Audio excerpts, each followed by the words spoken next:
ऐसा हम सबके साथ लगभग होता ही है कि हम चाहे कितने भी समझदार हों, जिम्मेदार हों, मगर कभी-कभी इतना गुस्सा आता है कि हम उस गुस्से में कुछ ज़्यादा ही बोल जाते हैं और फिर जब गुस्सा शांत होता है तो हमें पछतावा होता है।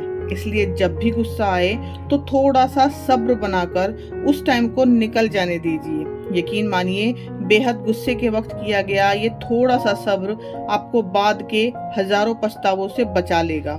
जानती हूँ मुश्किल है गुस्से के वक्त सब्र करना, मगर करके देखिए, कमाल हो जाएगा। नमस्ते दोस्तों, स्वागत है आप सभी का बी रियल बी सिंपल में एक बार फिर से। और मैं आप सभी का धन्यवाद करना चाहूँगी जो भी अपना कीमती टाइम निकालकर मेरे इस वीडियो को देख रहा है।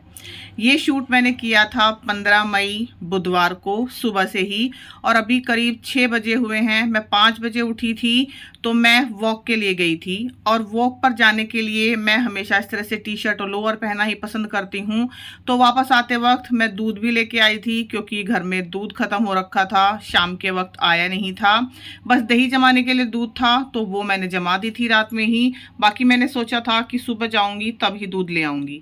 और अभी मैं फिलहाल वॉक से वापस आकर दोबारा से पानी पी रही हूँ।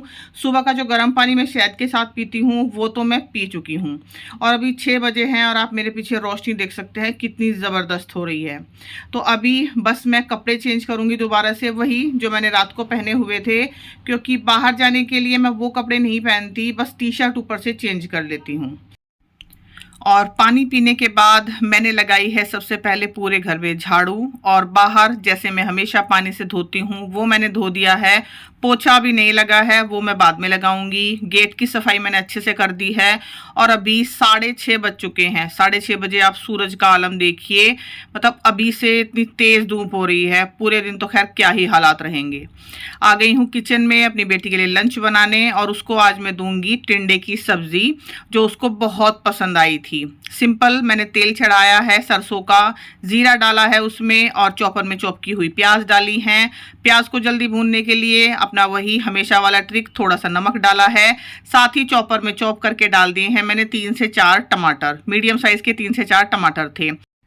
मसाले मैंने वही बेसिक डाले हैं। 1 चम्मच किचन किंग मैंने इसमें ऐड किया है, नमक, मिर्च, हल्दी, और लाल मिर्च डाली है क्योंकि हरी मिर्च मेरे पास थी नहीं। मसाले जले नहीं इसलिए थोड़ा सा 1 घूंट पानी भी डाल दिया था। और साथ ही इसमें 1 बड़ा चम्मच भर के मैंने मलाई ऐड की है जो मैं घर पे स्टोर करती हूँ। और अच्छे से इस मसाले को भूनने के बाद मैंने इसमें टिंडे शामिल कर दिए हैं जिनको मैंने पतला पतला काट लिया है। और ये सब्जी बहुत ही ज़्यादा टेस्टी बनी थी। और टिंडे की सब्जी जल्दी से ही गल जाती है, मुश्किल से मतलब 10 से 15 मिनट लगेंगे इसको, कहते हैं 2-3 भाप में ही बन जाती है। बिल्कुल सिम गैस करके मैंने इसको ढक के छोड़ दिया है। और साथ ही आटा मैंने बना के रख दिया है, जब तक आटा भी अच्छे से तैयार हो जाएगा और सब्जी हमारी धीमी धीमी गैस पे पकती रहेगी। तो अभी वानी को थोड़ी मदद चाहिए थी, उसकी स्कर्ट का एक्चुअली ये हुक टूट गया था तो इसी को मुझे रिपेयर करना है। और ये जब लास्ट टाइम टूटा था ना तो ये वानी ने खुद रिपेयर किया था, इसीलिए ये इतना टेढ़ा मेढ़ा उसने रिपेयर किया हुआ है। लेकिन खैर जैसा भी किया था मैंने उसको करने दिया था, क्योंकि बच्चे कुछ करेंगे तभी वो सीखेंगे, तो इसलिए ये जल्दी ही टूट गया। तो तब मैंने उसको बताया कि तुमने गलती कहाँ पे की थी। तो अभी फ़िलहाल उसका जो स्कर्ट का हुक है वो मैंने रिपेयर कर दिया है। और सुबह के टाइम ये 5-5, 10-10 मिनट के काम भी इतने ज़्यादा लगते हैं ना कि पूछो ना, क्योंकि जल्दी ही इतनी होती है। अच्छा, सुई जब भी आप रखें इस तरह से उसमें धागा डाल के और रील में उसको लगा के रखें। कभी भी ऐसे ही बिना धागे के सुई मत रख दें, क्योंकि कभी कभी अगर सुई गिर जाती है ना तो फिर ढूंढनी मुश्किल हो जाती है। तो इसलिए हमेशा सुई में धागा ज़रूर डाल के रखें। साथ ही आपने बहुत सारे कपड़े देखे हैं जिन पर मैं रात प्रेस कर रही थी, लेकिन कुछ हो पाए थे, कुछ मैंने छोड़ दिए थे। उनको देखती हूँ आज दिन में अगर कर पाई तो। अब आ गई हूँ मैं दोबारा से किचन में, और वानी के लिए मैं पराठे सेक रही हूँ। सिंपल मैंने बेसन और नमक मिला के आटा बनाया था, उसी के मैं ट्रायंगल वाले पराठे उसके लिए सेक रही हूँ जो उसको बहुत पसंद है। मैं बोलती भी हूँ कि सिंपल शेप के बना दूँ मैं पराठे, लेकिन वो कहती है नहीं मम्मी, ट्रायंगल वाले पराठों में कुछ अलग ही स्वाद आता है। अब पता नहीं है लॉजिक कहाँ तक काम करता है। तो पराठे मैंने उसके लिए बना दिए हैं। सब्जी भी बन गई है, लेकिन सब्जी अभी गर्म है तो इसलिए मैंने उसको एक प्लेट में निकाल दिया है ताकि वो ठंडी हो जाए। उसकी रिक्शा आने में अभी करीब 5-7 मिनट का टाइम है। और आम वो लेके जा रही है, आज रखा था घर में एक आम तो इसलिए मैंने उसको दे दिया कट करके। तो सब्ज़ी अच्छे से ठंडी हो गई और मैंने उसका टिफ़िन भी पैक कर दिया। तो आज उसका मतलब टिफ़िन वगैरह और बाकी सारा काम करीब 7:20 तक हो गया था और उसकी रिक्शा आती है 7:30 बजे। तो वही मैंने बोला कि 5-7 मिनट का टाइम था, तब तक मैंने अच्छे से रिलैक्स तौर पे सारे काम कर दिए। और वानी यहीं खड़ी हुई है मेरे पास किचन में कि जल्दी से उसका टिफ़िन पैक हो और वो ले जाके अपने बैग में रखे। तो अभी वानी गई नहीं है, तब तक मैंने चाय भी बनने के लिए रख दिया क्योंकि मेरे हस्बैंड आ गए हैं उठ के। और जो भी सब्ज़ी बची है वो मैंने बराबर में ऐसे ही तवे के ऊपर रख दी है कढ़ाई, ताकि वो थोड़ी सी गर्म रहे। अभी आ गई है वानी की रिक्शा और वानी जा रही है अपने स्कूल। तो अभी 7:30 बजे हैं और अब आप देखिए सूरज कहाँ जा चुका है। मतलब ऐसा लग रहा है कि दोपहर हो गई है और कुल 7:30 बजे हुए हैं अभी। तो ये जो पानी से मैंने सुबह बाहर धोया था ना, अब पता भी नहीं चल रहा कि धोया भी था। बिल्कुल भी गीला नहीं है, सब सूख चुका है क्योंकि धूप ही इतनी ज़्यादा है। तो चलो अब चलते हैं वापस, तब तक हमारी चाय भी पक रही है धीरे धीरे। मैंने दूध डाल दिया है और बाकी सब चीज़ें अभी मैंने ढक के रख दी हैं, सब्ज़ी आटा वगैरह, क्योंकि अभी हमें पहले रिलैक्स होके चाय पीनी है। दूध मैंने निकाल के रख दिया है भगोने में, अभी इसको भी बाद में गर्म करूँगी क्योंकि ये बहुत ठंडा है अभी। और ये देखिए वानी का केला जो वो खा के जाती है, लेकिन नीचे का हिस्सा हमेशा छोड़ देती है, पता नहीं क्यों, कभी नहीं खाती। वो बोलती है कि मुझे अच्छा नहीं लगता। तो यहाँ पे हमारा पुदीना, जिसको मैं पिछले 10-15 दिन हो गए हैं लगातार कोई ना कोई गुच्छी लेती रहती हूँ, सुखाती रहती हूँ। और इस बार मैंने मतलब बस ख़त्म कर दिया है कि अब और पुदीना मैं नहीं सुखाऊंगी। साथ ही ये सारे बर्तन, चॉपर वगैरह, चाकू जो भी इस्तेमाल हुए सुबह सब्जी में, वो मैंने धो के रख दिए हैं। और ये जो बर्तनों का टोकरा आप देख रहे हो, ये अब मैं खाली करूंगी। तो जब तक हमारी चाय धीमी गैस पे पकती रहेगी तब तक मैं ये बर्तनों का टोकरा खाली कर दूंगी, क्योंकि चाय उबल रही है और उसको खड़ी होके मैं देखूं, इससे तो अच्छा है कि मैं अपना कोई 2-3 मिनट वाला काम ही कर लूं। तो जैसे ही टोकरा खाली हुआ है उसमें मैंने ये सारे बर्तन, चॉपर, चाकू, जो भी मतलब इस्तेमाल हुआ था सुबह सब्जी बनाने के टाइम पे, वो मैंने धो के रख दिए हैं। रात वाले बर्तन चले गए हैं स्टैंड पे। अब हम पियेंगे अपनी चाय। दूध भी मैं थोड़ी देर में गर्म करूंगी, जैसे मैंने कहा उसका टेम्परेचर अभी ठंडा है। और चाय डालने का वही हमारा देसी तरीका, लोटे में छानी है चाय को, थोड़ा ऊपर से करके डालती हूँ हमेशा ताकि उस पर मलाई ना आए। और चाय के साथ हम हमेशा बिस्किट या रस्क कुछ भी लेते हैं, खाली नहीं पीते हैं। तो चाय पीने के बाद उसके बाद फिर मैं नहाई हूँ, पूजा वगैरह मैंने अपनी की है, सफाई तो सुबह हो ही चुकी थी। अब ये है करीब 11:30 बजे की क्लिप, जब मैंने अपने हस्बैंड के लिए खाना बनाया है। सब्जी तो बनी चुकी थी, उसी आटे की मैंने रोटी बनाई है, दही दी है साथ में, और ये फ्राई की हुई मिर्ची जो मैंने पिछली वीडियो में आप लोगों को दिखाई थी, जब मैंने छोले भटूरे बनाए थे उसके साथ मैंने फ्राई की थी, ये बची हुई हैं। तो बच्चों को पराठे पसंद आते हैं, मुझे भी पराठे पसंद है हालांकि, लेकिन ज़्यादातर हम लोग अपने खाने के लिए रोटियां ही बनाते हैं, बच्चों को पराठे बना के दे देते हैं। और ये है मेरी थाली, वही सब्जी, टिंडे की, दही और थोड़ी सी ककड़ी रखी थी घर में, वो मैंने रख ली हैं। तो हस्बैंड के पैर में थोड़ी सी दिक्कत है, इसलिए वो कभी कभी नीचे नहीं बैठ पाते हैं, वो ऊपर बेड पे ही हैं, अपना खाना खा रहे हैं। मैं नीचे बैठ के अपना खाना खा रही हूँ। और ज़्यादातर यही होता है कि 11-12 बजे के आसपास हम लोग खाना खा लेते हैं, उसके बाद फिर रात में 7-8 बजे के करीब खाना खाते हैं। जो ब्रेकफास्ट वाला जो सिस्टम है ना, वो कभी कभी ही होता है हमारे यहाँ, हमेशा नहीं होता है। तो अब ये क्लिप है करीब 2-2:15 बजे की, जब वानी स्कूल से आ गई है। तो बाकी काम तो मैंने सब निपटा दिए थे, लेकिन अभी किचन में बर्तन मेरे हैं, तो यहाँ पे मैं दूसरे काम के लिए आ गई हूँ। आज मुझे ना अपनी अलमारी थोड़ी सी समेटनी थी। तो ये ऑर्गेनाइज़र हैं जो मैंने फ्लिपकार्ट से मंगाए थे और इनको आए हुए करीब 15 दिन हो चुके हैं। जब हम जयपुर गए थे ना घूमने के लिए, मैंने ब्लॉग भी शेयर किए थे आप लोगों के साथ जयपुर वाले, तो मैंने तभी ऑर्डर किए थे ये। और ये जैसे ही वहाँ से वापस आए थे आ भी गए थे, लेकिन बस तब से बाद में मन ही नहीं कर रहा था कुछ ऐसा करने का, क्योंकि आप लोगों को पता है, मैंने वीडियो भी शेयर की थी, आप लोग जाके देख सकते हैं अगर नहीं पता हो तो आपको, कि एक बहुत ही बड़ा फ्रॉड हुआ है हम लोगों के साथ। तो तब से मन बहुत परेशान है, कुछ भी एक्स्ट्रा ना ही तो मैं कर पा रही हूँ और ना ही मेरा मन है करने का। तो खैर फाइनली आज इनकी बारी आई, इनको मैं लगाने जा रही हूँ अलमारी में। और ये जो पुराने ऑर्गेनाइज़र मैं आपको दिखा रही हूँ ना, ये मैंने करीब 3 साल पहले लिए थे, तो इनकी क्वालिटी बेहद ख़राब निकली है। हालांकि इतने महंगे नहीं थे, ये सिर्फ 150 रुपये के 3 थे, तो प्राइस के हिसाब से ये ठीक ठाक ही चल गए। लेकिन अब ये फटने लगे हैं, तो इनको मैंने हटा दिया है। और ये जो नए वाले मैंने मंगाए हैं फ्लिपकार्ट से है, जैसे मैंने कहा 3 का पैक है, 220 रुपये में मुझे ये मिला है। काफ़ी मतलब जो पहले वाले हैं ना उनसे बड़े हैं। लेकिन ये जो मैं आपको दिखा रही हूँ ना फिलहाल पिंक कलर के, इनकी तो बात ही मत पूछिए। ये करीब 13 से 14 साल पुराने हैं। होम शॉप 18 से मैंने मंगाए थे, अगर आप लोगों में से किसी को याद हो। अभी तो खैर होम शॉप 18 नहीं है, लेकिन उस टाइम मैंने मंगाए थे। ये पूरा सेट आया था, एक सिंगल साड़ी कवर का भी और ये वाले बड़े कवर का भी, और भी बहुत सारे इसमें ऑर्गेनाइजर थे छोटे बड़े। और ये 999 रुपये का पैक था। लेकिन ये पूरा पैसा वसूल जिसको आप कह सकते हैं वो है। मतलब ऐसी क्वालिटी मैंने आज तक किसी भी ऑर्गेनाइजर की देखी ही नहीं है। कितनी बार मैं इनको धो चुकी हूँ, इतनी मोटी इनकी क्वालिटी है। चेन की क्वालिटी बेहद ही अच्छी है इनकी। तो खैर ये जो मैंने अभी मंगाए हैं ये भी ठीक ठाक हैं, बहुत ज़्यादा अच्छे नहीं हैं लेकिन बहुत ज़्यादा ख़राब भी नहीं हैं। और अभी अपनी जब मैं साड़ियाँ अरेंज कर रही थी ना, तो मैंने उनमें से कुछ साड़ियाँ निकाल के रखी हैं जिनको मुझे फॉल लगानी है, क्योंकि वो अंदर रखी रहती है ना तो मुझे याद ही नहीं रहती।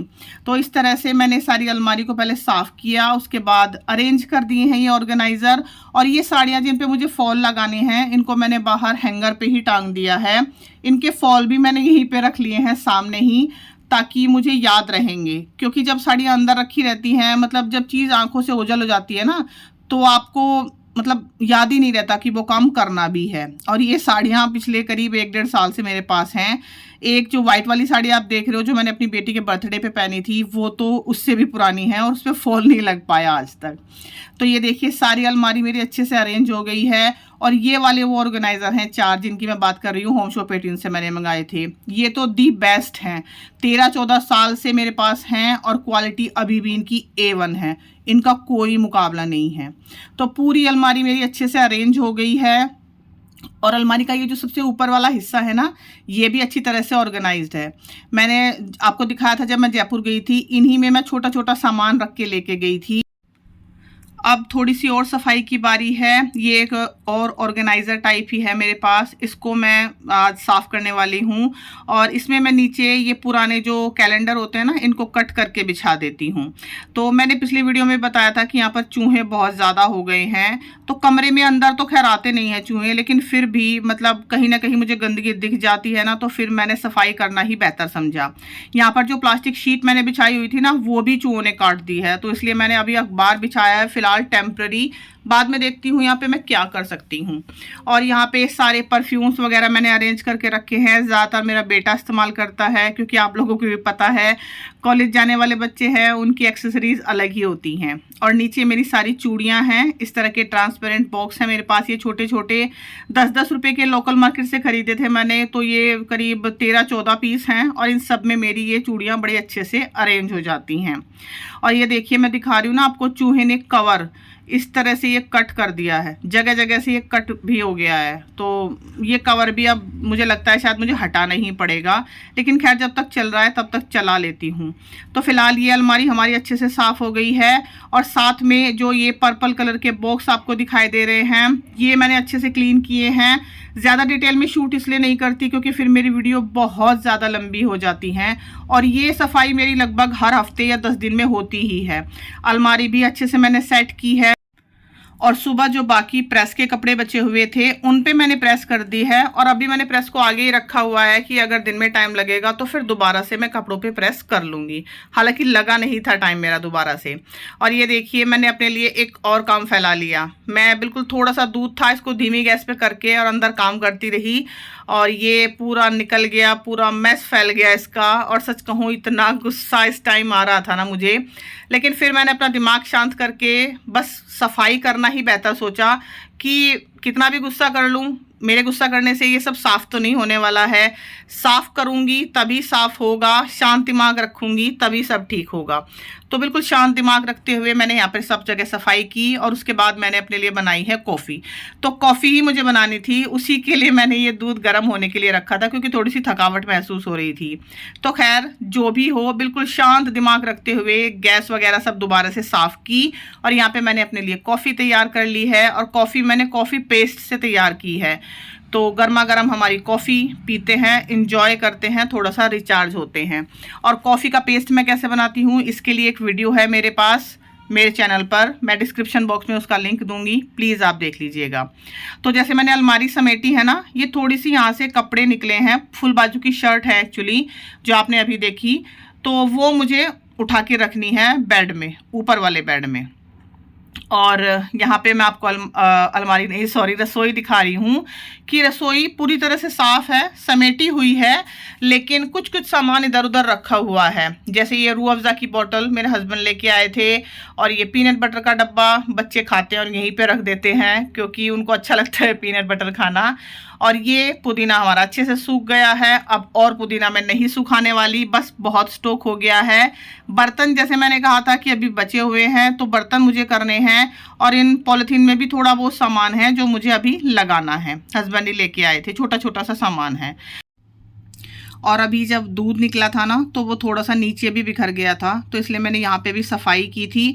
और यहाँ पे जो मैंने शीट बिछाई हुई थी वो मैंने हटा दी, एक तो वो काफ़ी पुरानी हो रही थी और फिर दूध गिर के ना वहाँ पे चिप चिप हो गया था, तो बस मैंने उसको हटा ही दिया। बाकी फिर बाद में जो भी मुझे समझ आएगा तब मैं यहाँ पे कुछ बिछा दूंगी। फिलहाल मैंने उसको हटा के बस सफाई कर दी है वहाँ से। अभी किचन पूरी तरह से सेट है, बर्तन बाकी हैं वो मुझे अभी करने हैं। और बाकी घर का हाल मैं आपको दिखाती हूँ। बाकी घर भी लगभग समेटा हुआ है। यहाँ पे हस्बैंड की बहुत सारी मशीनें आप पहले देखते थे रखी हुई थी, तो उनमें से काफ़ी सारी मशीनें जा भी चुकी हैं।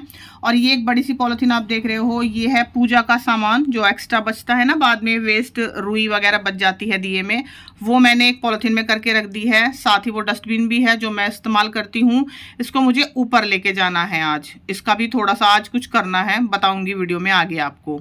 ये सारा शू रैक वगैरह जो है ये मैंने क्लीन किया है, अगेन शूट नहीं किया क्योंकि वीडियो बहुत लंबी हो जाती है मेरी।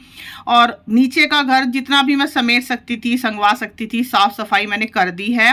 अब हम चलते हैं ऊपर क्योंकि मुझे कपड़े भी धोने थे आज, और धोने ही थे, ज़रूरी थे।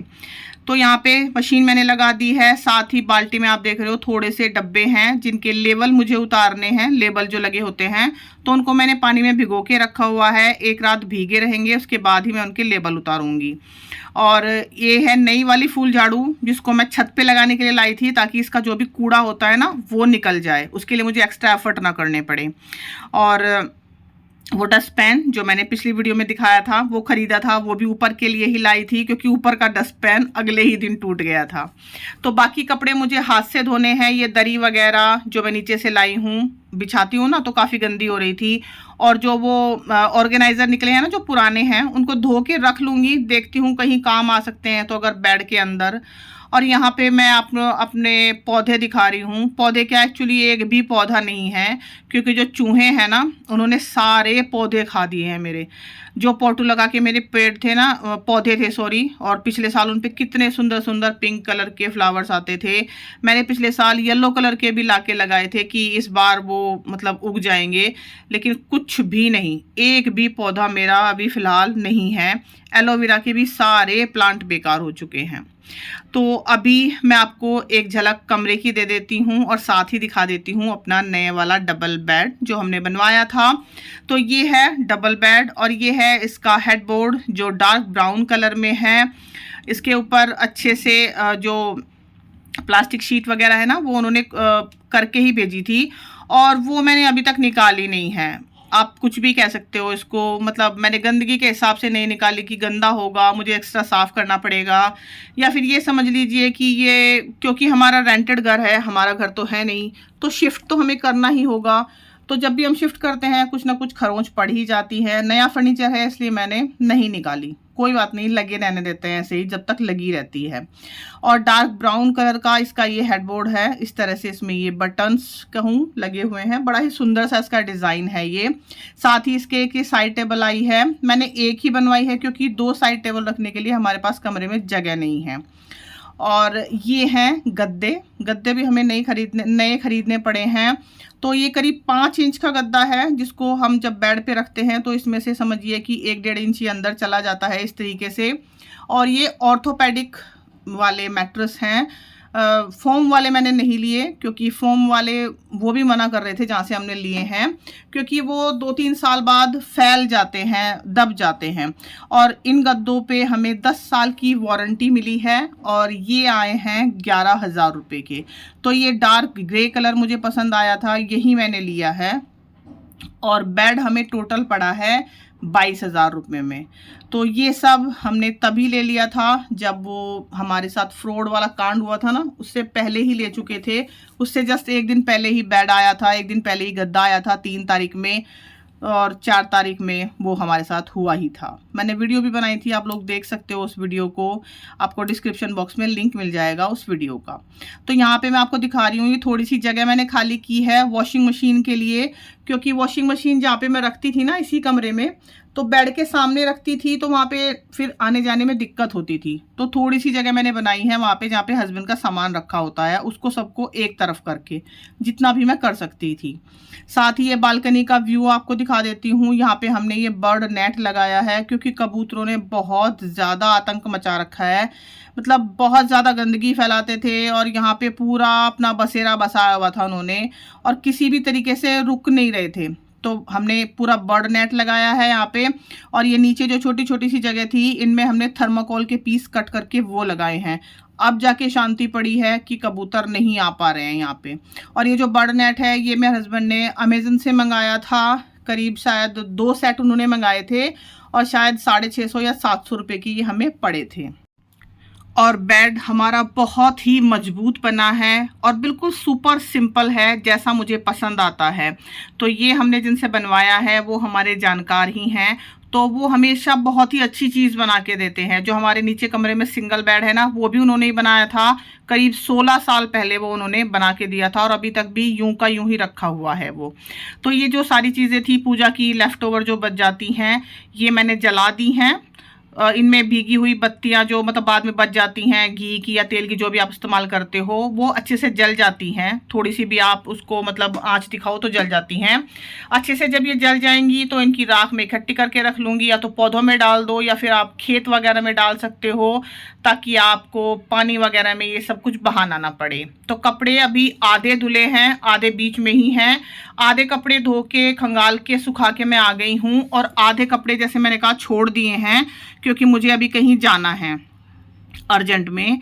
तो यहाँ पे आके मैंने चाय बनने के लिए रख दी है और टाइम अभी आपने देखा करीब 7:20 हो गए हैं। ये पुदीना अच्छे से सूख गया, इसको मैंने भर के रख दिया है छोटी डब्बी में। बस अब और पुदीना मैं नहीं सुखाने वाली, काफ़ी हो गया है, ये बहुत रहेगा इस सीज़न के लिए। और जब तक हमारी चाय पकने लग रही है धीरे धीरे, तब तक मैंने शाम का दिया भी जला दिया, क्योंकि उसके बाद मुझे वानी को और मेरे बेटे को जाना है वानी का हेयर कट कराने के लिए।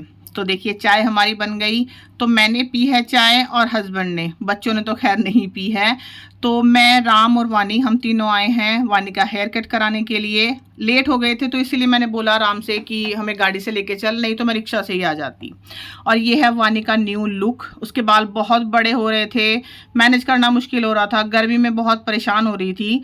तो उसने फिर खुद ही बोला था कि मेरा हेयर कट करा दो। इतने दिनों से मैं बोल रही थी कि बाल कटा ले, तब तो वो मना कर देती थी, लेकिन बच्चे हैं, जब अपनी मर्जी आती है तो फिर कह देते हैं कि अब मेरे बाल कटा दो। और पिछले 1 हफ्ते से हम सोच रहे थे कि उसके बाल कटाने हैं, लेकिन टाइम ही नहीं मिल पा रहा था।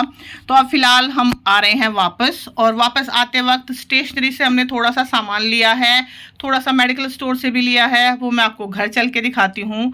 और वानी की खुशी का ठिकाना नहीं है बिल्कुल भी, क्योंकि जैसा हेयर कट उसने बोला था, मतलब उन भैया को बिल्कुल ऐसा ही उसका हेयर कट करके दिया है उन्होंने, और बड़ी सुंदर लग रही है वानी। तो यहाँ पे है ये थोड़ा सा सामान जो हम स्टेशनरी से लाए हैं। ये पेन है वानी के, कुछ जेल पेन, कुछ बॉल पेन उसको चाहिए ही होते हैं। और ये हॉजर का है पेन, वो बोलती है कि इससे मेरी अच्छी ग्रिप बनती है, तो इसलिए मैंने यही वाले खरीदे हैं उसके लिए। साथ ही एक ये पेन पेंसिल है, जैसे हम लोग नटराज की पेंसिल इस्तेमाल करते थे ना, उसी तरह की है। और इसमें शार्प नहीं करना कुछ नहीं, बस इस तरह की ये रिफिल्स होते हैं। और साथ में इसके रिफिल्स के लिए एक डब्बी भी आती है, जिसमें से निकाल के आप इसके अंदर रिफिल डाल लो। तो भाई नया नया आजकल चल रहा है बच्चों का, हम लोगों के टाइम पे तो खैर कुछ नहीं था ऐसा। और एक ये चौक होल्डर वो लेके आती है हमेशा, मतलब बहुत लेके आ चुकी है, तोड़ देती है या तो या खो जाते हैं उसको चाहिए ही होते हैं। अपने लिए तो बस मैं ये 2 छोटी छोटी सी फेविकोल की ट्यूब्स लेके आई हूँ, 5-5 रुपए की हैं ये, क्योंकि एक मैं अपने पर्स में रखती हूँ, इमरजेंसी में कहीं भी काम आ जाएंगी। एक मैंने वानी के बैग में रख दी है। और ये 2 ग्रीन वाले पेन जो मैं अपने लिए लेके आई हूँ। वानी हमेशा मुझसे पूछती है कि मम्मी आप जब भी स्टेशनरी की दुकान पे जाती हो तो आप कलरफुल पेन क्यों खरीदती हो। और सच बताऊँ मुझे खुद इसका जवाब नहीं पता कि मैं क्यों खरीदती हूँ। मेरे पास रेड कलर के, पिंक कलर के, लाइट ब्लू कलर के, ग्रीन कलर के बहुत सारे पेन हैं, बस शायद यही शौक है मेरा। और साथ ही ये नी कैप मैं लेके आई हूँ अपने हस्बैंड के लिए। जैसे मैंने वीडियो की शुरुआत में ही बताया कि उनके घुटनों में प्रॉब्लम रहती है। उनका 2019 में सर्जरी भी हुई थी उनकी घुटने की ही, और उनके मतलब 3-4 बार काफ़ी एक्सीडेंट भी हो चुके हैं, और हर बार उनके घुटने पर ही चोट लगती है, तो इसलिए उनको नी कैप की ज़रूरत पड़ती ही है। साथ ही एक ये शैम्पू और साबुन, ये भी मेरे हस्बैंड के लिए है, क्योंकि उनको कभी कभी सिर में इन्फेक्शन हो जाता है स्किन पे, सिर की स्किन पे, तो इसलिए ये उनको चाहिए ही होता है, साबुन और ये शैम्पू। ये एक सेवलॉन, मतलब 10 रुपये बच गए थे, तो उन्होंने बोला कि और क्या दूँ मेडिकल स्टोर वाले भैया ने, तो मैंने कहा कि ये हैंड वॉश दे दो, कोई बात नहीं। और ये है मेरी दवाई जो मैंने अपनी स्किन इन्फेक्शन के लिए ली है, जो स्किन इन्फेक्शन मेरे हाथ पे हो रखा है। और इस दवाई का आप पूछो ना, मतलब अभी जब मैं वॉइस ओवर कर रही हूँ तब मैं बता सकती हूँ, इन दवाइयों को लेने से इतनी नींद आती है ना कि मुझसे कंट्रोल ही नहीं होता। और ये बात डॉक्टर ने बताई थी दवाई देते वक्त ही कि इनसे थोड़ी एक्स्ट्रा नींद आएगी, लेकिन इतनी ज़्यादा एक्स्ट्रा आएगी मुझे पता नहीं था। खैर दवाइयाँ तो मुझे ये खानी है, करीब 2 महीने खानी है, क्योंकि जैसे डॉक्टर ने बताया कि ये इन्फेक्शन मुझे ब्लड में हुआ है, ये स्किन पे इन्फेक्शन नहीं है, ब्लड में इन्फेक्शन हुआ है, इसीलिए ये दवाइयाँ थोड़ी लंबी खानी पड़ेंगी, नहीं तो ये इन्फेक्शन फिर पूरे बॉडी पर भी फैल सकता है। तो अभी इन दवाइयों को मैं कंटिन्यू कर रही हूँ, देखती हूँ कितना असर होता है इनका। तो बस यहीं पर इस वीडियो का मैं एंड करती हूँ। कैसी लगी आप लोगों को ये वीडियो, प्लीज़ मुझे कमेंट सेक्शन में बताइएगा। अगर वीडियो अच्छी लगी हो तो प्लीज़ मेरे चैनल को सब्सक्राइब ज़रूर कीजिएगा। Thank you so much for watching. मेरी वीडियोस को अपना टाइम देने के लिए आपका बहुत बहुत धन्यवाद। चलती हूँ, दोबारा मिलूँगी एक नई वीडियो के साथ। तब तक अपना ढेर सारा ध्यान रखिएगा आप लोग।